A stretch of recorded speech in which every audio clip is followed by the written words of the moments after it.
Tu palabra, que aunque pase en el cielo y la tierra nunca pasará. Tu palabra, que nunca regresará vacía.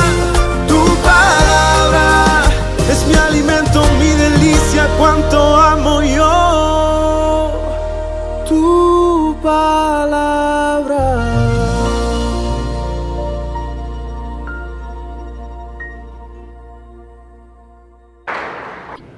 ¿Cuál es la prioridad del cristiano? Dios, servicio pero en términos generales la prioridad del cristiano debe ser Dios. Para el cristiano, ¿no? Para el que se declara cristiano, su prioridad debe ser Cristo, debe ser Dios, debe ser su palabra. Debe ser su relación con Él, ¿cierto? Pero cambio la pregunta a una pregunta más personal. ¿Cuál es la prioridad suya como cristiano? ¿Cuál es su prioridad en la vida? Respóndase tranquilo, no tiene que decírnoslo. Respóndase a usted mismo cuál es la prioridad de su vida, ¿cierto? Porque si hacemos la pregunta ¿cuál es la prioridad de un cristiano? Todos vamos a responder de manera erguida, levantando nuestra cabeza y con cara de espirituales. La prioridad del cristiano es Dios. Pero la prioridad de su vida, ¿cuál es? ¿Cierto? Ya es una pregunta más directa al corazón. ¿Realmente Dios ocupa el primer lugar de su vida? ¿Es Dios el que le quita el sueño a usted? ¿Usted vive en esta tierra en todo instante, en todo momento, dejando que Dios sea el primero que ocupe ese lugar en su corazón, el primer lugar en su corazón? Pues la respuesta, en la mayoría de los casos, es no. Dios no ocupa el primer lugar. Cristo no ocupa el primer lugar en los cristianos, en la gran mayoría de cristianos. Entonces queda un espacio para algunos que sí tienen a Cristo como prioridad en su vida, claro que sí. Así que solo usted puede responder cuál es la prioridad de su vida, o si Cristo ocupa el primer lugar en su vida. Y en el mensaje de hoy podemos entender que hay muchos que no viven, digámoslo así, en el nivel que Dios quiere que vivamos, sino que vivimos en un nivel inferior. Pero esa no es la voluntad de Dios. La voluntad de Dios es ocupar el primer lugar en nuestras vidas para que podamos vivir en un nivel superior. En un nivel superior, hablando espiritualmente. Hace unos días atrás predicaba un mensaje acerca de los cristianos espirituales y que existen tres tipos de personas: el hombre natural, el cristiano carnal y el cristiano espiritual. ¿Y cuál es la voluntad de Dios? De que seamos cristianos espirituales. Eso nos da a nosotros la capacidad de vivir en un nivel muy superior a cualquier otra persona. Vivir a un nivel espiritual alto, donde la manifestación de los dones espirituales está a la orden del día. ¿Cuántos quieren vivir así? Pues Dios también quiere que usted viva así. Pero el punto es, para poder vivir en ese nivel, tenemos que colocar a Dios primero en nuestras vidas. Entonces, está muy lejos de esa declaración bonita de que Dios es el que debe ocupar el primer lugar en la vida del cristiano. Está muy lejos de los hechos en la vida de muchos. Es decir, saben que Dios debe ocupar el primer lugar, pero la realidad es otra. Dios debe ser el primer que ocupe el lugar en nuestro tiempo. ¿Es Dios el que ocupa el primer lugar en su tiempo? Cada mañana cuando nos levantamos, ¿ocupa Dios el primer lugar? La primer cita que tienes en el día es con Dios. Entonces son preguntas que nos colocan como incómodos, ¿cierto? A veces, ¿cierto? A muchos les coloca incómodos, bueno, a otros ni les importa, pero a un cristiano ese tipo de preguntas le incomodan, ¿cierto? Tal vez porque no está Dios ocupando el primer lugar en su vida, pero quiere Dios que vivamos de esa manera, y no solamente en lo espiritual, sino también en lo material. Quiere Dios ocupar el primer lugar en nuestras vidas, aún en las cosas materiales, en nuestras posesiones, en toda nuestra vida espiritual y material. Quiere Dios ser el primero. Y doy gracias a Dios por la palabra de Dios, porque la palabra de Dios, la Santa Biblia, nos inspira a que nosotros le creamos a Dios, y para que nosotros coloquemos continuamente, nos está inspirando y nos está motivando continuamente a través de muchos ejemplos, para que nosotros coloquemos a Dios de primero y de primeritas en nuestras vidas. Esa palabra tiene que revelarse a nuestras vidas. ¿Cuántos creen que este es el año de verdad donde Dios va a liberar? Yo por lo menos eso está muy marcado en mi corazón y estoy creyendo, caminando. De hecho, lo estoy viviendo. Y muchas personas de las que están aquí están creyendo esa dirección para esta iglesia local. Dios es un Dios que tiene dirección a nivel individual. Dios tiene dirección para su vida individualmente. Pero Dios es un Dios que coloca dirección a las iglesias locales. Y esta iglesia local está pasando por un proceso de transición muy fuerte, hermanos. Pero Dios ha hablado que como comunidad, esta iglesia está pasando por un proceso de liberación. Y damos gracias a Dios porque los pensamientos de Dios son mucho más altos que los nuestros. Pensamientos de paz, ¿cierto? Son los que Dios tiene preparado para nosotros, para darnos el fin que estamos esperando. ¿Cuántos alaban al Señor? Así que Dios nos está dirigiendo, y la palabra de Dios está llena de lecciones prácticas donde se nos enseña a nosotros cómo poner a Dios primero en nuestras vidas. Hay muchas, ustedes de pronto los que conocen más Biblia ya están haciendo cuentas, claro, esta historia me dice cómo poner a Dios primero, esta otra, ¿cierto? Por ejemplo, para el pueblo judío, Dios estableció varias fiestas, y una de las fiestas más importantes era la fiesta de las primicias. Y esa fiesta es algo que ellos practican hasta el día de hoy, donde Dios les enseña ¿qué? A poner a Dios primero. Y lo hace a través de ¿qué? De los recursos, de los frutos, de lo que ellos ganan. Y hasta el día de hoy se practica. Ahora, nosotros y en muchas iglesias se practica recoger el principio que hay allí para presentarlo a Dios. ¿Qué es un principio? Un principio es como una ley que funciona, y funciona en todo tiempo, en todo lugar, en toda cultura y donde quiera que la pongan. Es como la ley de la gravedad. ¿Cuántos conocen la ley de la gravedad? Si no la conoces, si no la sabes explicar, de todos modos ya la has experimentado. ¿Cuántos se han caído así de...? Esa es la ley de la gravedad. Aunque no la podemos explicar científicamente, hay algo, una fuerza, ¿cierto?, que trae los cuerpos en esta atmósfera, en esta tierra, hacia el centro, ¿sí o no? Entonces, es un principio que funciona después de que estemos bajo estos cielos y en esta tierra. Es un principio que funciona y que ha funcionado siempre. A no ser de una intervención divina, como por ejemplo que Jesús camine sobre las aguas, ¿cierto? Ahí hay un milagro, ¿cierto? Donde Dios irrumpe en lo natural para obrar algo sobrenatural. ¿Listo?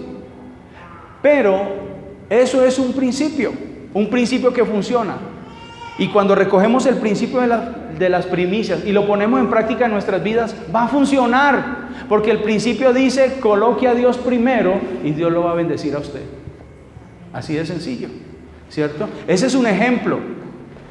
Y la Biblia está llena de muchos ejemplos. Así que podemos hoy mirar a través de la palabra de Dios cómo poner a Dios primero. Y hay un ejemplo en la palabra de Dios, una historia poderosa en la palabra de Dios, de muchas, que nos ilustra muy bien lo que es poner a Dios primero. Hay muchas cosas que nosotros no entendemos. O no tanto que no entendemos, sino que no queremos obedecer porque como que no están de acuerdo a la razón del ser humano. A menudo Dios tiene muchos mandamientos que van en contra de nuestra razón.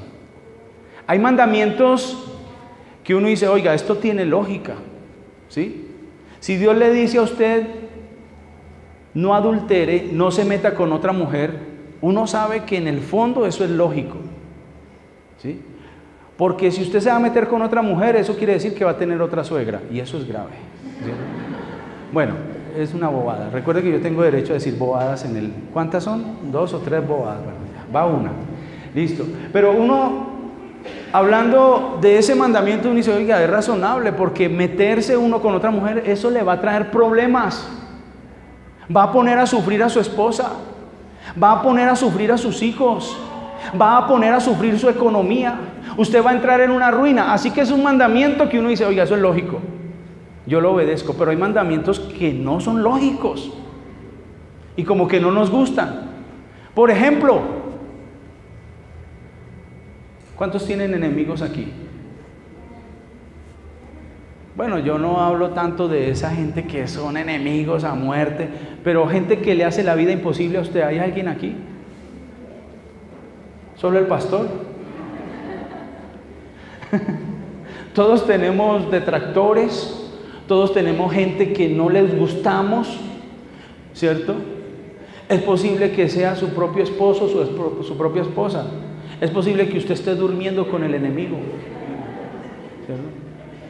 O sea, puede ser que sea su suegra, puede ser que sea su cuñada. Hay más de una hermana ahí, sí.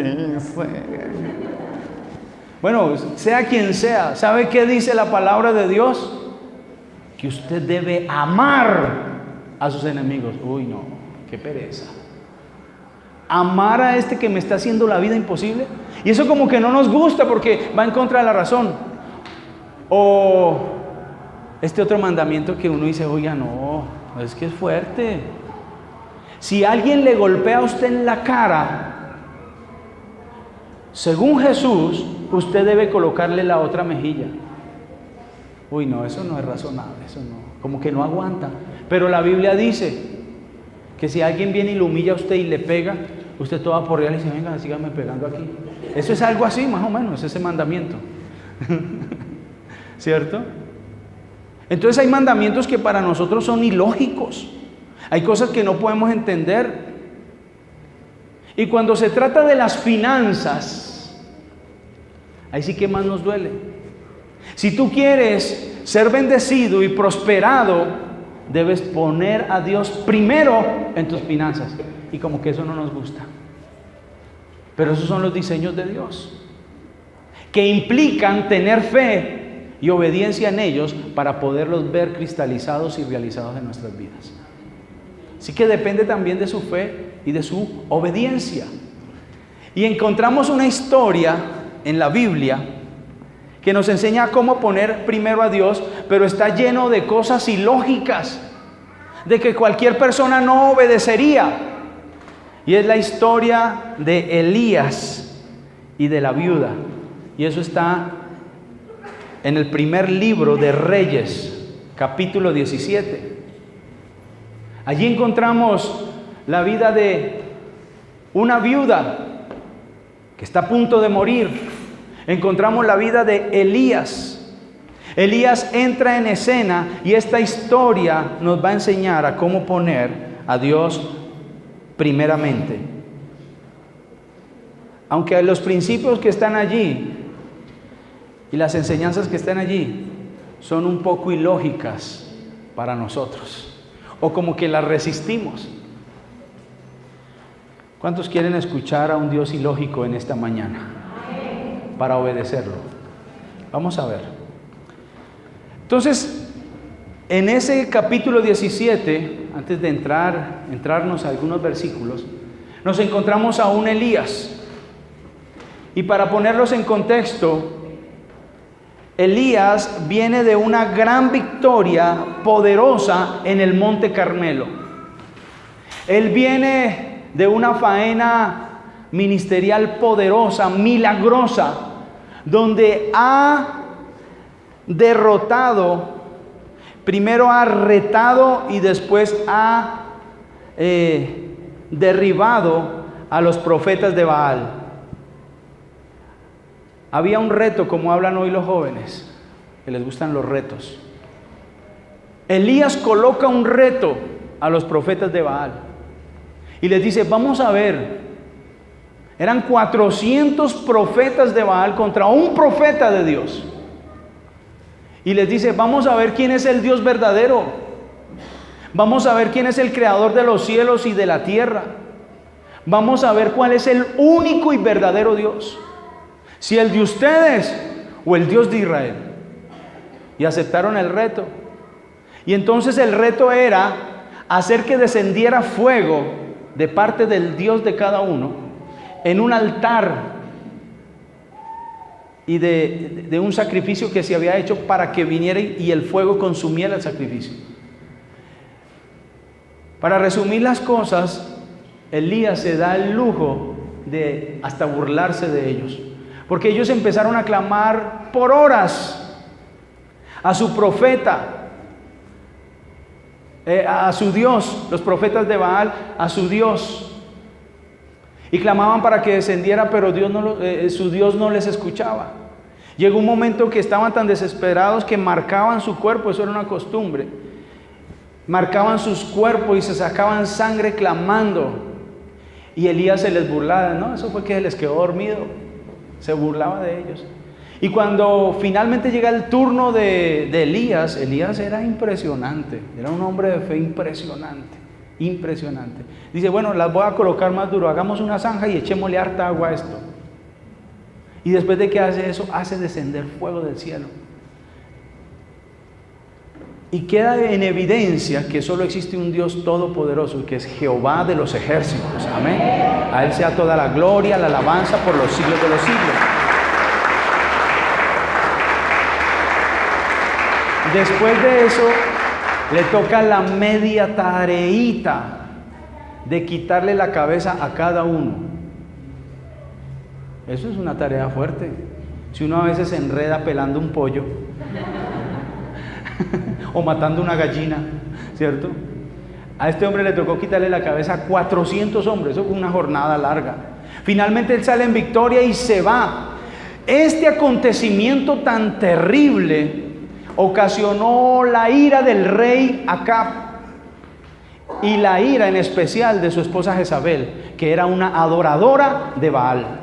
Acab era un rey que pertenecía al pueblo de Dios, pero se había contaminado con la adoración a Baal. Su esposa había introducido el culto a Baal en el pueblo de Dios, imagínense. Así que quedaba demostrado una vez más que Jehová de los ejércitos es el Rey de reyes y Señor de señores. Esto enfureció a esta mujer y entonces sentencia a Elías a muerte y le manda la amenaza.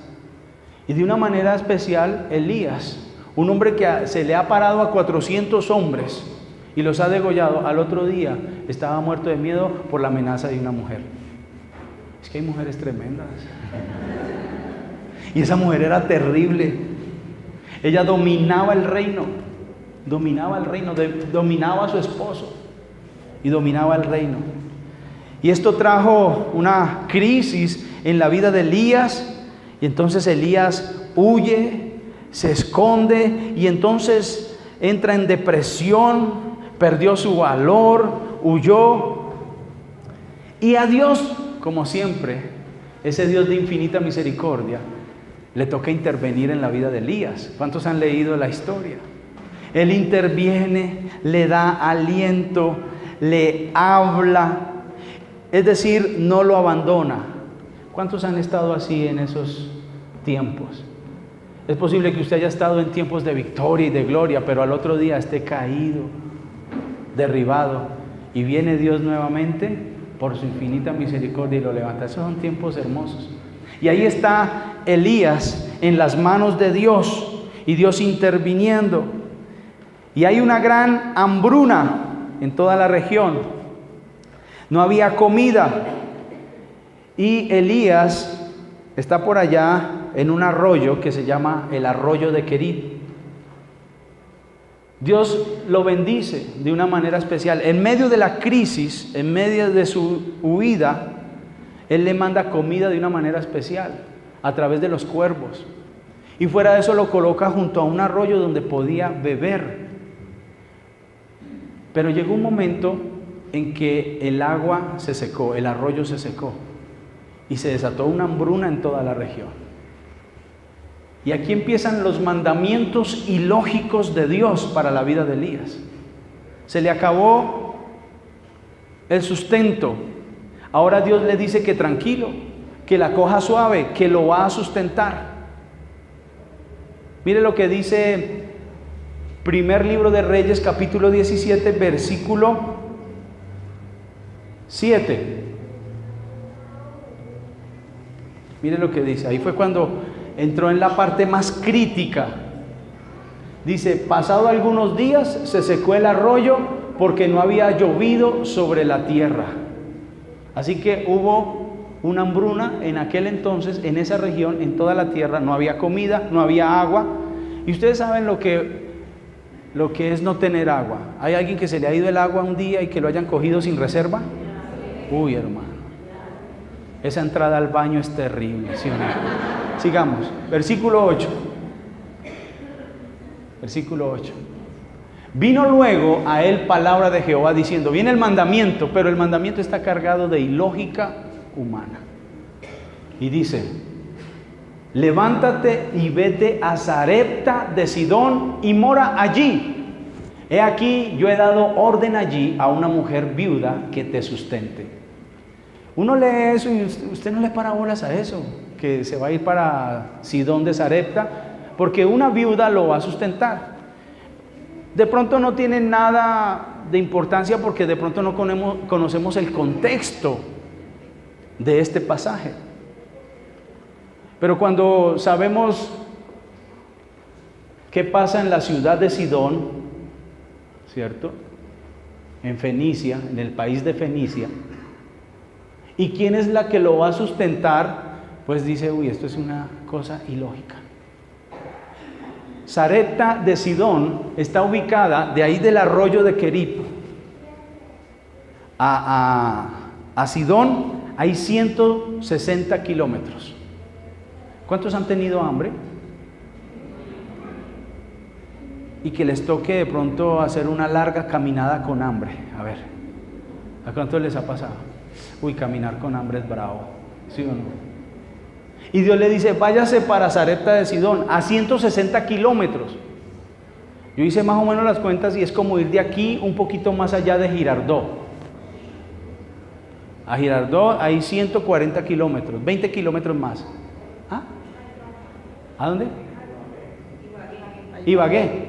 Es como ir de aquí a Ibagué a pie. Nosotros estuvimos en Ibagué ahorita en enero. Y eso es largo, eso es largo. A pie, ¿cierto? No nos fuimos a pie, nos fuimos en el carro. A pie. Pues Dios le dice, bueno, yo sé que está haciendo hambre, pero hermano, le toca caminar 160 kilómetros hasta las ciudades de Sidón, en el país de Fenicia. Uy, no. Hay un dicho por ahí que uno dice, uy no, uno con hambre no trabaja y lleno menos, ¿sí? Uno es perezoso por naturaleza, ¿sí o no? Y ahí le toca emprender esa ida y él obedece. Pero yo me imagino a Elías luchando con este despropósito a la razón humana. ¿Que me vaya para dónde? ¿Que usted me va a hacer ir a qué ciudad y con quién? ¿Sabe qué era Sidón? Un centro de adoración a Baal. Es decir, que allá había simpatizantes de Baal que ya se habían dado cuenta que Elías había matado a 400 de sus profetas. O sea que era un lugar donde él no iba a ser bien recibido, más bien lo estaban buscando ¿para qué? Para matarlo. Y entonces cualquiera diría y dice, no, yo por allá no voy. Es un mandamiento ilógico, ¿cómo así? Me vas a meter a la boca del lobo. Y otra cosa peor, ilógica, que me vas a sustentar ¿con quién? ¿Con una viuda? Eso es ilógico. Porque para ese entonces las viudas eran mujeres que estaban desprotegidas, ¿cierto? Y más las características de esta viuda. Esta viuda estaba a punto de morirse. Ahorita lo vamos a mirar. Así que vienen los mandamientos ilógicos de Dios. Elías se rasca la cabeza y dice, no, esto es imposible,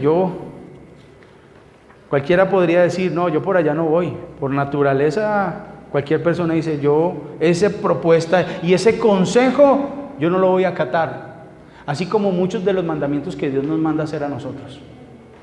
Y que a veces resistimos y decimos, no, yo no perdono al que me está odiando. No, yo no le pongo la otra mejilla. No, yo no bajo la cabeza. Así cualquiera podría responder y humanamente tendría justificación. Sin embargo, Elías obedeció. Y si usted cree que esto es ilógico, espere y verá para que se dé cuenta lo ilógico que se pone esto. Primera de Reyes, capítulo 10, leamos versículo 8 al 9.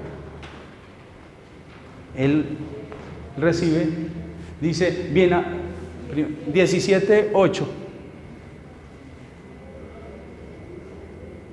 Dice, vino luego a él palabra de Jehová diciendo, versículo 9, levántate, vete a Sarepta de Sidón y mora allí, he aquí, yo he dado orden allí a una mujer viuda que te sustente. Versículo 10. Entonces él se levantó y se fue a Sarepta, y cuando llegó a la puerta de la ciudad, he aquí una mujer viuda que estaba allí recogiendo leña, y él la llamó y le dijo, te ruego que me traigas un poco de agua en un vaso para que beba. Versículo 11.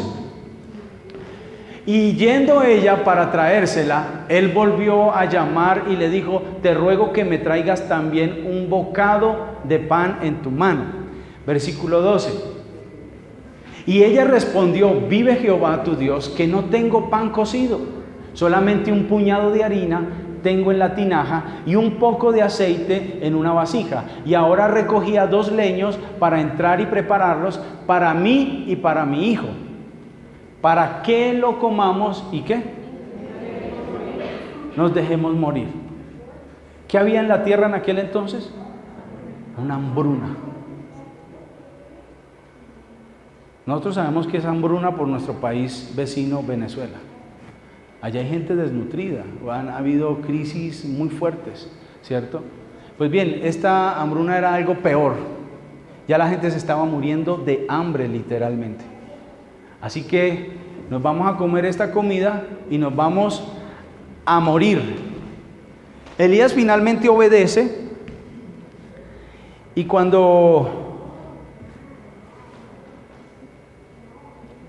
ve a la viuda, yo creo que otra vez cualquiera podría decir, uy, Dios mío, que esta es la que me va a sostener. ¿Cómo va a hacer eso? Cualquiera tiene el derecho a preguntarse eso. No tiene con qué, ¿cierto? Sin embargo, Elías sabe con quién está tratando.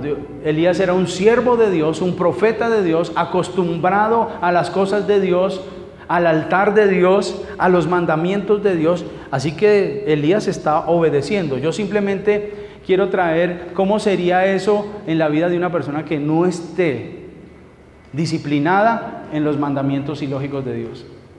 ¿Sí? Pero Elías era un hombre que tenía experiencia en el mandamiento de Dios, en el altar de Dios.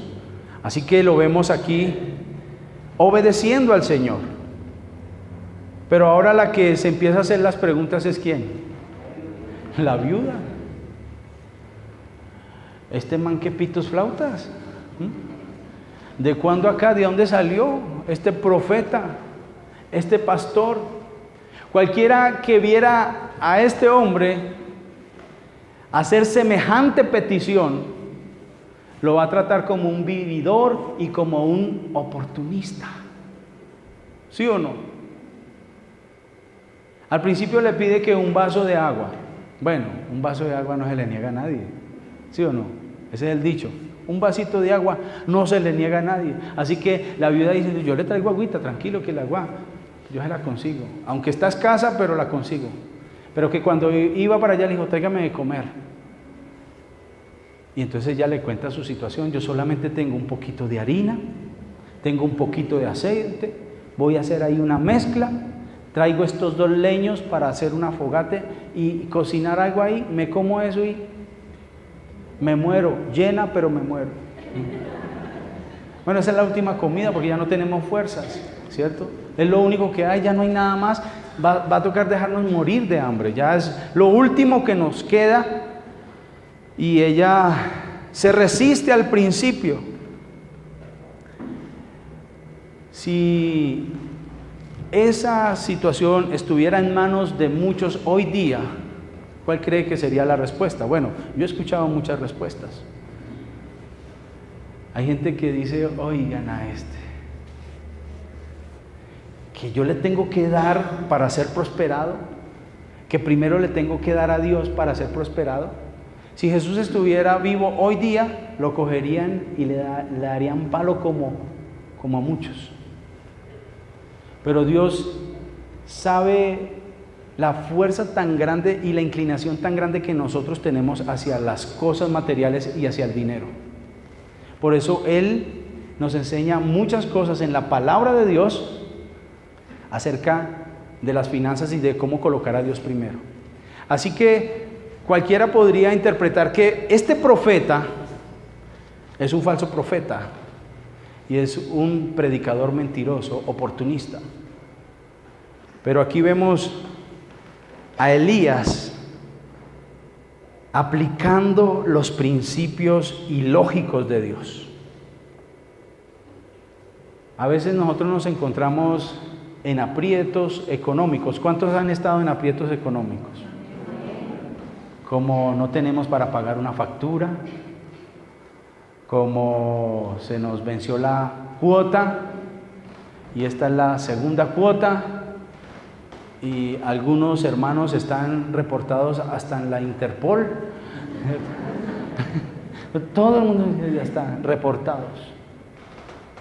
Hay gente que se endeuda por muchas razones, ¿cierto? Pero hay gente que tiene la cultura de endeudarse y eso se endeuda por aquí y por allá y están reportados por todos lados. A todo el mundo le deben y esa no es la voluntad de Dios.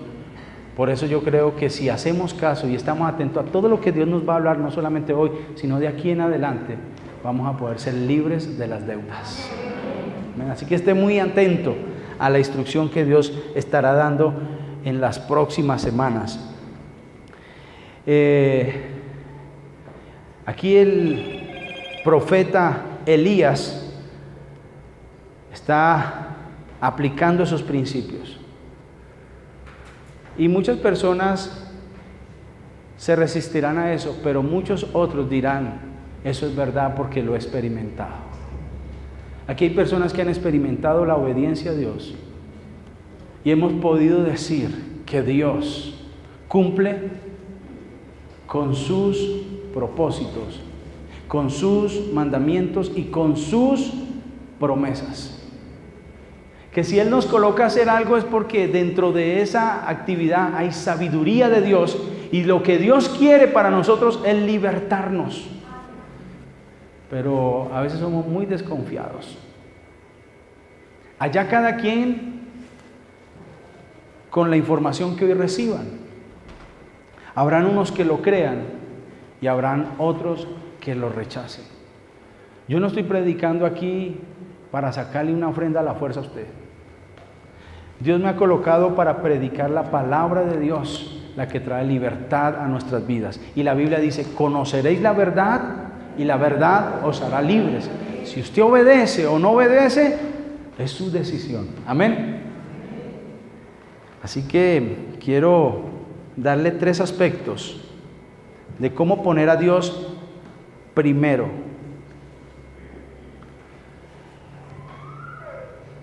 Lo primero que debemos hacer es tener el control de nuestras posesiones. Tener el control de nuestras posesiones. Hay personas que no controlan sus posesiones, sino que sus posesiones los controlan a ellos. Están atados, son ataduras financieras. Esclavitud financiera. Algunos creen que esclavitud financiera es ser pobre. No. Una persona rica o pobre puede tener esclavitud financiera. Y la esclavitud financiera es cuando las posesiones nos poseen a nosotros. Y nosotros no tenemos control sobre las posesiones.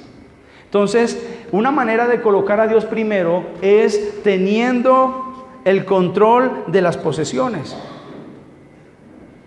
Cuando Elías se encuentra con esta viuda, todo lo que esta mujer poseía, o lo único que ella poseía, era un puñado de harina y un poco de aceite. Eso era todo, ¿sí o no? Y esta mujer se encontraba en un callejón sin salida. Era lo único que le quedaba, no le quedaba más. Después de eso, lo único que seguía era la muerte. No habían más recursos humanamente hablando. Y a veces nosotros nos identificamos porque muchas veces hemos quedado como entre la espada y la pared, ¿cierto? Y nos sentimos identificados con esta mujer y sentimos compasión por ella, ¿cierto? Y por supuesto que este profeta no es un hombre desnaturalizado, que no siente compasión, ni un oportunista. Solamente que el profeta sabía algo que la viuda no sabía. Y es el principio de poner a Dios primero. Y se lo iba a enseñar. Por supuesto, yo sé que Elías, después de ese viaje de 160 kilómetros, sin beber nada, él venía con un hambre tremenda. Pero él no estaba poniéndole este principio a ella para aprovecharse de ella, sino que él conocía el principio poderoso de poner primero a Dios. Así que la llama y le dice que le dé primero a él, porque él es un representante en ese momento de Dios, es un profeta de Dios. Así que le dice: dale a Dios primero, haz una torta y primero me da a mí, pero después de eso tú te vas a dar cuenta de lo que Dios va a hacer. Y le soltó la promesa. Esta mujer al principio se resistió, pero después de que le suelta la promesa de que no va a escasear, que si primero le da a Dios, no va a escasear, esta mujer fue estimulada en su fe. Y además también le metió sentido común, ¿no? ¿Qué tengo que perder? Si me la como, voy a morir. Y si me la como y eso no funciona, de todas maneras me iba a morir. Entonces no tengo mucho que perder, ¿cierto? Así que esta mujer es estimulada en la fe y dijo: bueno, pues yo renuncio a eso y voy a obedecer a Dios. Era lo único que le quedaba. Así que aquí está Elías enseñándole ese principio a esta mujer. Y eso nos pasa a todos. cuando estamos siendo educados en la economía de Dios. Al principio nos aferramos. No, pero ¿qué tal si yo le doy a Dios? No, ¿qué tal que no funcione? ¿Cierto? Nos aferramos a eso y entramos en un proceso hasta que nuestra fe madura y podemos creerle a Dios y podemos empezar a ver que Dios cumple con lo que promete. A todos nos pasa eso. Hay otros que finalmente no entienden el principio, no lo quieren obedecer y no lo hacen, por lo tanto, no van a poder nunca dar un testimonio poderoso de cómo es que Dios lo libra a uno de cosas tremendas. Cómo es que Dios nos libra de una deuda. Más adelante hablaremos de las ofrendas de paz. Son principios que funcionan y que Dios desata en la vida de los creyentes. A veces Dios no puede obrar porque nosotros no creemos y no estamos dispuestos a obedecerle, ¿cierto? Pero cuando estamos dispuestos a obedecerle, Dios empieza a abrir los cielos y a moverse de una manera sobrenatural. Cuando nosotros no obedecemos, es como si tuviéramos amarrado a Dios, digámoslo así. Aunque Dios no está amarrado, Dios puede hacer lo que Él quiera. Amén. Pero cuando decidimos confiar en Él, Dios empieza a hacer y a cumplir su propósito. Esta mujer decidió creerle a Dios. Entonces, ¿cómo poner a Dios primero? Teniendo el control de nuestras posesiones. Y ella dijo, listo, tómelas, te doy la harina, te doy el aceite, le preparo y esto es para usted. Finalmente eso me va a morir, si no funciona de todo modo me va a morir, eso no me va a controlar a mí. Y ella tomó el control de sus posesiones. Segundo, lo que debemos hacer es, para poner primero a Dios, es prepararnos para el futuro. ¿Qué estaba esperando esta mujer? ¿Qué estaba esperando? Esta mujer, a poner a Dios primero, lo que estaba haciendo era prepararse para el futuro.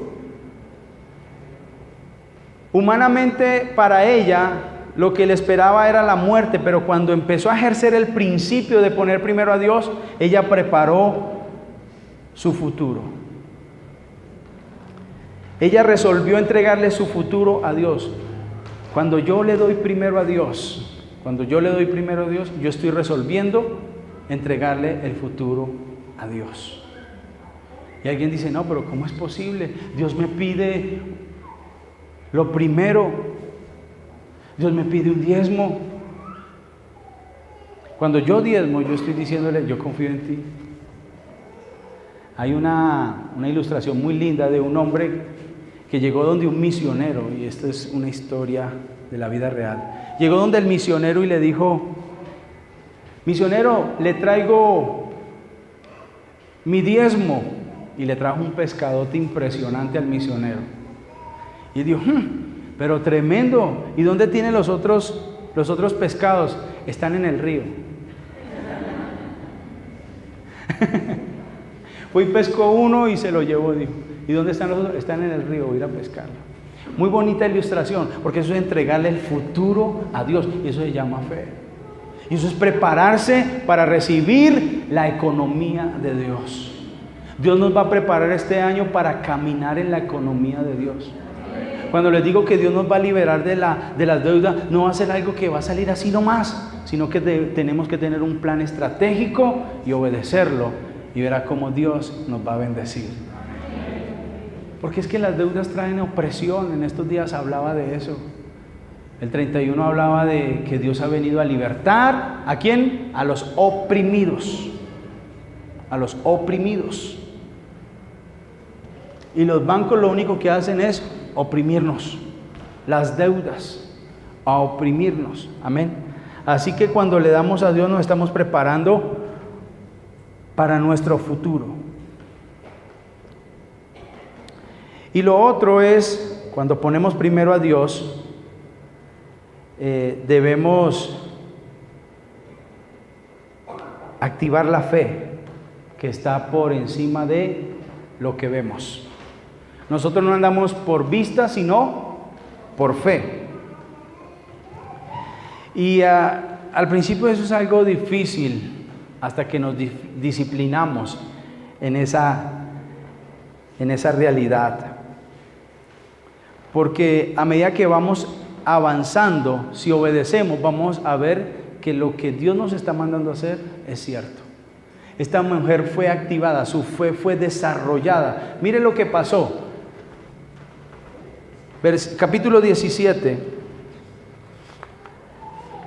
versículo 14. Esta mujer finalmente obedeció y creyó a la promesa. ¿Y cuál era la promesa? Versículo 14 al 16. Dice, porque Jehová Dios de Israel ha dicho así. Y si hay alguien que quiera tomar esta palabra como una palabra profética para su vida, recíbala. Porque así será este año para aquellos que obedezcan los principios ilógicos de Dios. Así será como esto.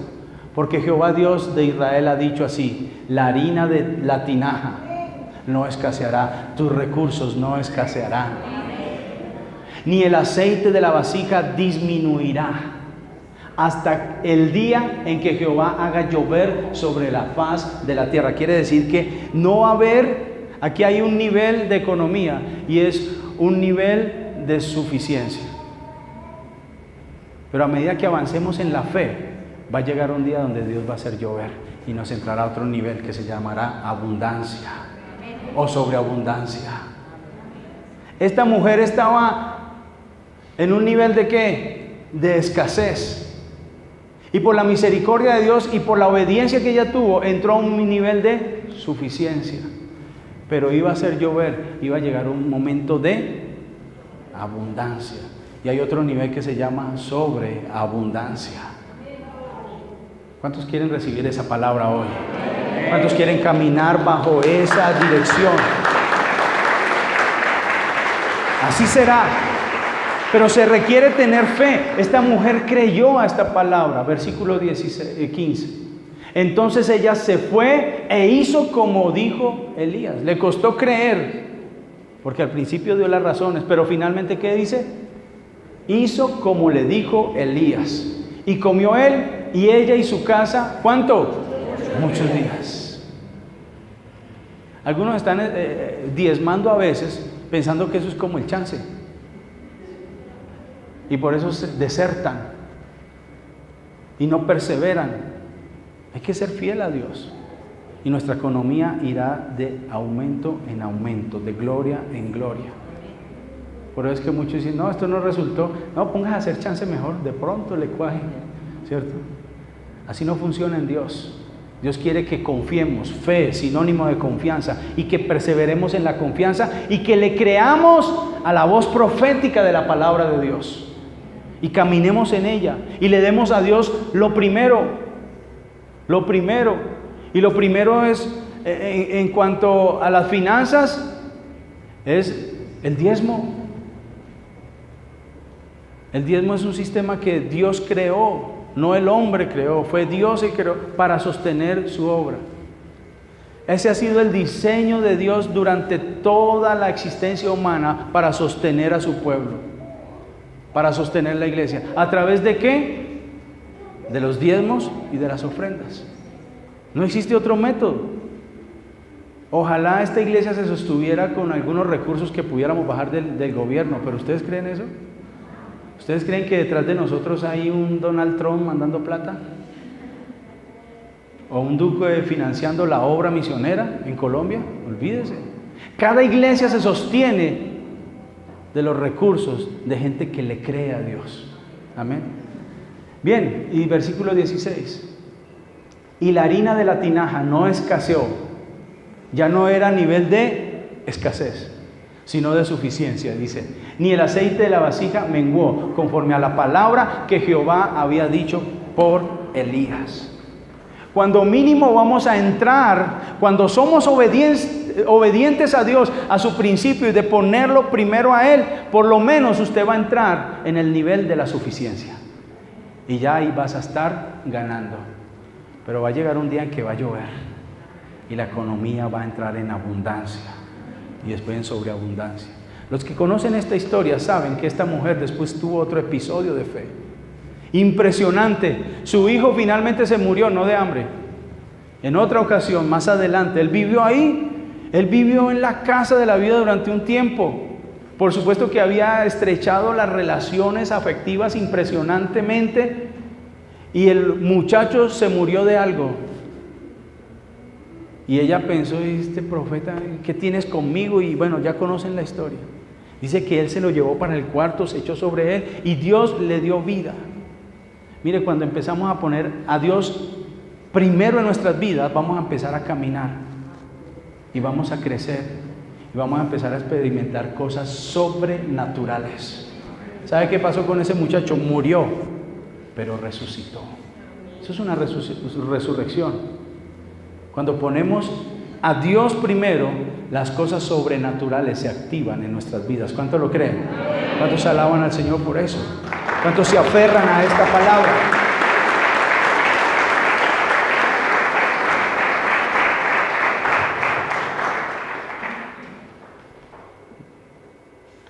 Dios cumplió esto en esta mujer. Yo me imagino el asombro de esta mujer.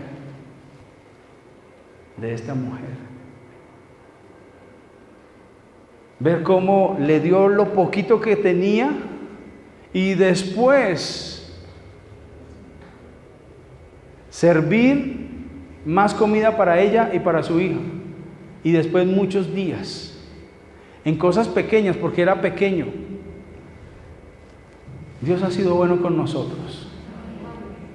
Y en lo personal, igual que ustedes, yo tengo muchos testimonios de la provisión de Dios. Muchos testimonios, donde uno queda asombrado literalmente. Muchas veces Dios nos ha sorprendido. En una ocasión, pero no voy a contar eso, sino lo que pasaba después. En una ocasión yo estaba como la viuda, en las últimas consecuencias. Mi hija estaba enferma, Mariana estaba ahí, pero en ese entonces usaba pañales.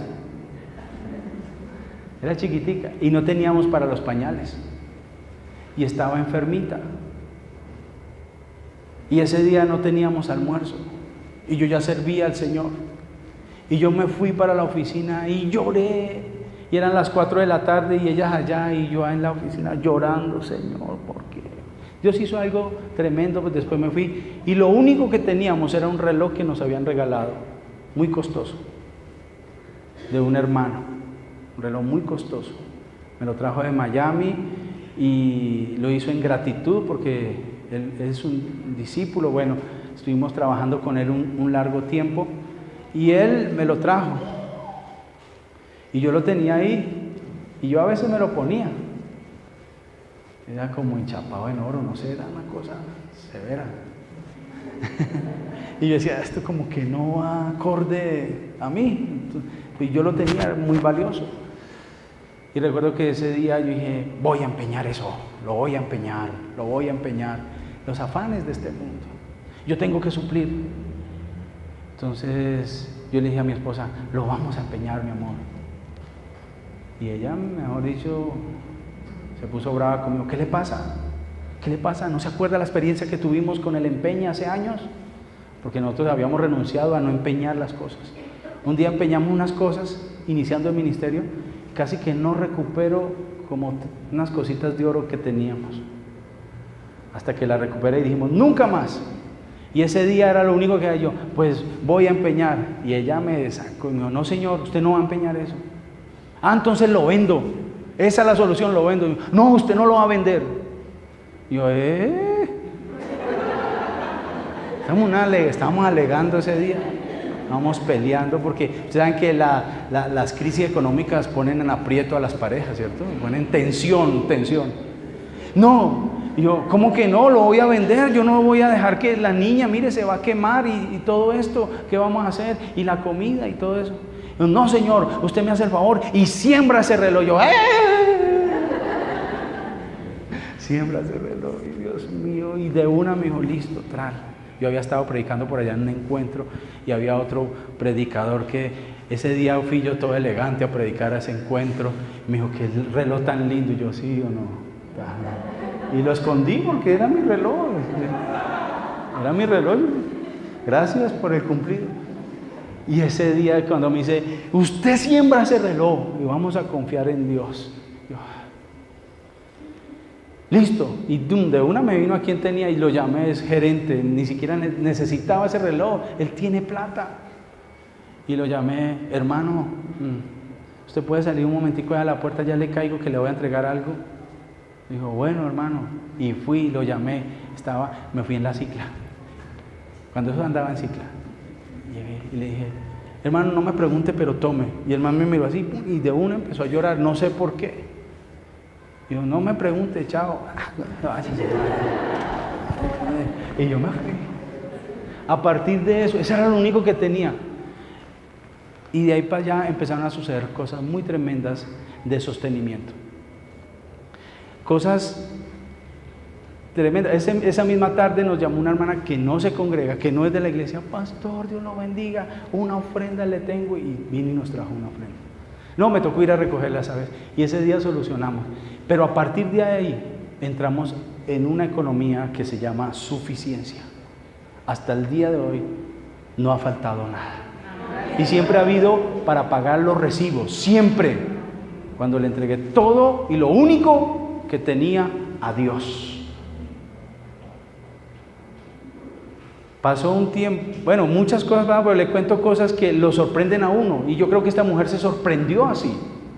Yo recuerdo un día, nos fuimos a acompañar a mi hermano al supermercado, y cuando él llegó, la esposa cogió unas ollas lo más de lindas, de esas de tapas de cristal, y las metió. Y Sonia me decía, mire esas ollas, me cogió y me dijo, papi, mire esas ollas, papi, yo quiero unas ollas. Y yo no tengo, ¿de dónde, mami? ¿De dónde? No, yo no me voy a endeudar, yo tenía una tarjeta, pero no me voy a endeudar. No, mami. Pídaselas a Dios, así le dije, pídaselas a Dios. Terminó, ella vio pasar esas ollitas bonitas. Ese día se fue de tristeza, listo, no pudo las ollas. Pero a los días, estábamos en un día, y así como ese, fueron muchos los días, y todavía pasan cosas de esas.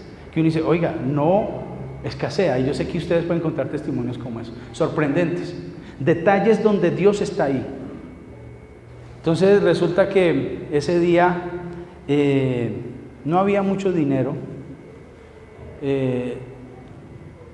teníamos 2 latas de atún. ¿Cuántos saben qué es comer atún con arroz? Los llevo en mi corazón. Ustedes son de los míos, ¿sí? Hay días de abundancia y hay días de arroz con atún o arroz con huevo. ¿Cuántos han deleitado con maíz pira y aguapanela? Ustedes son de los míos. Hay días de días, hay días donde hay escasez. Y estábamos en ese día y hasta los trapos de la cocina estaban desleídos. Papi, mira estos trapitos, papi, hay que comprar los trapos de la cocina. Nosotros siempre compramos trapos de cocina. Tenemos una estrategia y compramos toalla grande, pero ya se nos habían, ya los trapos estaban como trapos de inmundicia, ¿no? Una cosa así, ya, viejos. Mi esposa le gusta tener buenos trapos en la cocina. Las mujeres la pueden entender, no sé por qué, pero los trapos son importantes para ellas, ¿cierto? Tienen que tener buenos trapos, y todas dicen, ay, sí. Y esos trapos estaban ya sucios. Y teníamos el atún, eso fue en la tarde, pero en la mañana abrí la nevera para hacer un jugo y encontré que habían 2 guayabas. Entonces cogí las 2 guayabas porque estábamos escasos y las metió a la licuadora, y cuando fue a prender se quemó esa licuadora. No estábamos en la inmunda, hermano, estábamos en unas cosas difíciles. Entonces ya ahora no hay, y me da como esa rabiecita, Señor, pero si soy tu siervo, Padre, ¿qué pasa? Mira esto, y me voy todo ofendido yo.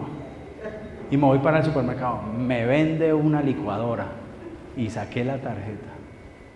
Un tarjetazo, la voy a comprar porque estoy cansado, Dios. La compro y fue como algo rebelde mío que hice y compré una licuadora que hasta el día de hoy funciona porque compré una cosa buena. Una buena licuadora, sigue funcionando, excelente. Y llegamos a la casa, pusimos a la licuadora, sí, con los mismos 2 atunes, pero ahí estaba la licuadora nueva, ¿sí? En el murito, nosotros vivíamos en un lugar muy pequeño, aquí algunos hermanos conocen, en ese murito que había ahí la puse, y toda la tarde mirando ahí, con hambre, pero yo, también, esa licuadora ahí, llegó por la tarde, y la licuadora ahí exhibida, y por la tarde llegó una hermana, pastor, Dios lo bendiga, con una caja, y yo, cuando, pastor, el Señor me inquietó de bendecirlo, y el Señor me dijo, consiente a mi sierva, y llegó, y dijo, pastor, esa licuadora tan hermosa, esa licuadora vale tanto, me dio el precio exacto. Y yo le dije, sí, ¿usted cómo sabe? Lo que pasa es que esta mañana que fui al supermercado, yo iba con la intención de bendecir a la sierva, iba a comprarle esa licuadora, pero el Espíritu Santo me dijo, no, esa licuadora no, ve y compras esto, y cuando va sacando unas ollas de marca Imusa con tapa de vidrio que hasta el día de hoy siguen funcionando porque son buenas. Quedamos nosotros asombrados por el detalle de Dios. Y mete la mano, y pastor, mira, porque ella tiene una forma particular, algunos la conocen. Ella no es de aquí, pero ha bendecido el ministerio. Y me dice, pastor, y mire, una abrelatas para el atún, porque ella me vio. El atún estaba encima para comérnoslo. El abrelatas. Y yo, es tremendo esto. Y mira, pastor, los trapitos. Yo lloré, porque Dios nos sostiene. Porque Dios cumple su palabra. Dios cumple su palabra. Sea Dios veraz y todo hombre mentiroso. Eso es sobrenatural. Pero cuando uno decide creerle a Dios, Dios no va a dejar que escasee lo que tú necesitas. Y yo solamente quiero estimularles a ustedes a través de esta reflexión, a que le creamos a Dios, a que caminemos en obediencia, que le demos a Dios lo primero, que diezmemos, que le creamos a Él, que vivamos por fe. Ahorita que viene el 2 de enero, de hoy en 15, vamos a hacer un ayuno. De febrero, ¿qué dije? Febrero, 2 de febrero, vamos a tener un ayuno de consagración y entraremos en un ayuno de 21 días. Pero yo quiero escuchar testimonios de gente que le obedece a Dios. Porque ya hay testimonios, de verdad, que Dios abrió puertas y uno queda así como, ¿y esto por qué? Me puse a abrir la boca, si ve por abrir la boca, mire todo lo que está pasando. Entonces, es una oportunidad para poner primero a Dios. Y vamos a hacer algo que hacemos aquí hace unos años para acá. Nosotros venimos con las primicias a Dios. Las primicias no lo hacemos con lo primero que nosotros ganamos. No estoy hablando del diezmo, estoy hablando de las primicias. ¿Y qué costumbre tenemos aquí ya en esta iglesia? Es que nosotros tomamos, por ejemplo, el primer día de trabajo y se lo ofrendamos a Dios, ¿cierto? Lo que usted trabajó el primer día, obviamente a nosotros no nos pagan ni con frutas, ni con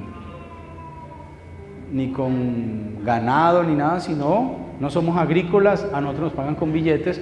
Nosotros cogemos, dividimos nuestro salario en 30 días y sacamos lo que vale un día de trabajo y se lo ofrecemos a Dios. Y con eso le estamos diciendo, Dios, tú eres el primero. Hay un principio en la palabra con las primicias. Con las primicias. Es que la primicia siempre va a bendecir el resto. Pablo también habló de ese principio. Lo primero siempre va a bendecir el resto.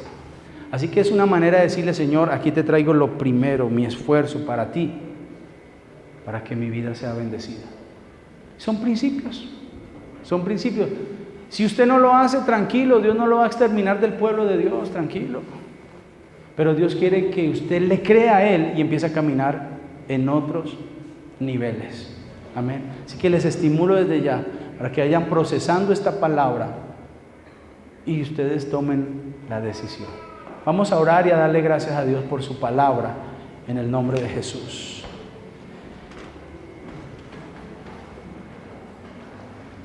Señor, te doy gracias por tu palabra. Te doy gracias por tu bondad. Jesús dijo esto, hermano, allí con sus ojos cerrados y su corazón sensible a Dios. No se afanen por lo que tienen que comer, no se afanen por lo que tienen que vestir. Los gentiles buscan todas estas cosas. Jesús dijo, busquen primeramente el reino de Dios y su justicia, que las demás cosas serán añadidas.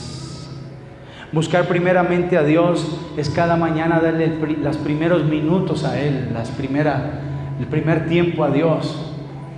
Buscar primeramente el reino de Dios es ir a buscarlo en oración cada mañana, a cada instante.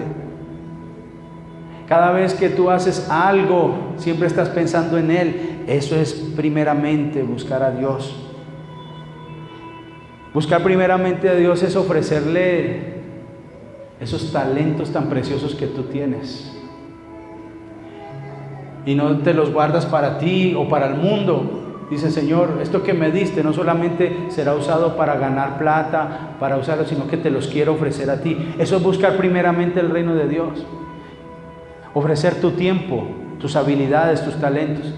Pero buscar primeramente el reino de Dios también es decirle, Señor, de lo que yo gané, esto es para ti primero. Y en esa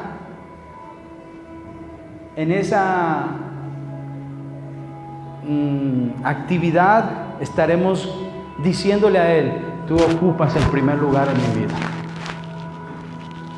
Cuando llega el domingo y tienes oportunidades de hacer cosas y usted dice, no, primero Dios, voy al culto. Eso es buscar primeramente el reino de Dios y su justicia. Señor, te doy gracias por tu palabra. Tu palabra nos desafía, nos estimula, nos motiva. Espíritu de Dios, yo te pido, Señor, que esta palabra cale en cada corazón, Señor, y que cada uno de nosotros podamos meditarla, masticarla, digerirla. Tú eres el Dios que desea lo mejor para tus hijos. Cuando tú dices que te coloquemos a ti primero, no es porque seas un Dios egoísta, sino que eres un Dios que nos quiere bendecir en gran manera, Señor. A veces tus mandamientos parecen ilógicos para nosotros,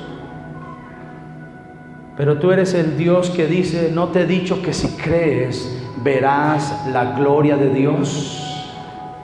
No te he dicho que si crees verás la gloria de Dios.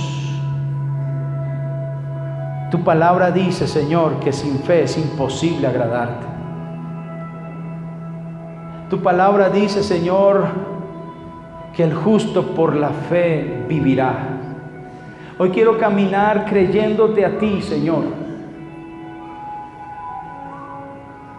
Padre, gracias por esta palabra. Hoy bendigo a este pueblo y los coloco bajo esta palabra y los hago responsables a cada uno de lo que hoy escucharon, en el nombre de Jesús. Y ellos te darán cuenta a ti de lo que hoy tú hablaste.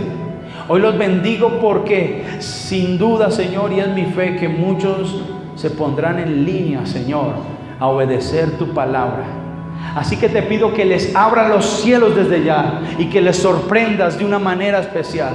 Hoy suelto palabra de bendición y declaro, Señor, que esta palabra no sale vacía, sino que dará fruto cuan 30, cuan 60 y cuan 100 por uno, Señor. Y veremos, Señor, oh Padre, manifestarse esa palabra en el nombre de Jesús. Se abren las puertas, levanta tus manos al cielo. Si has decidido en esta mañana obedecer a Dios, hoy yo quiero declarar esas puertas abiertas para tu vida. Quiero declarar que esa palabra se activa, que los ángeles de Dios caminan para ejecutar ahora las promesas de Dios en tu vida, en el nombre de Jesús. Traer liberación, Señor, oh Padre, en las finanzas de tu pueblo, en el nombre de Jesús. Padre, gracias. Hoy bendigo a tu pueblo en el nombre de Jesús. Gracias te damos, Señor. Aleluya. Tu palabra, que aunque pase en el cielo y la tierra, nunca pasará. Tu palabra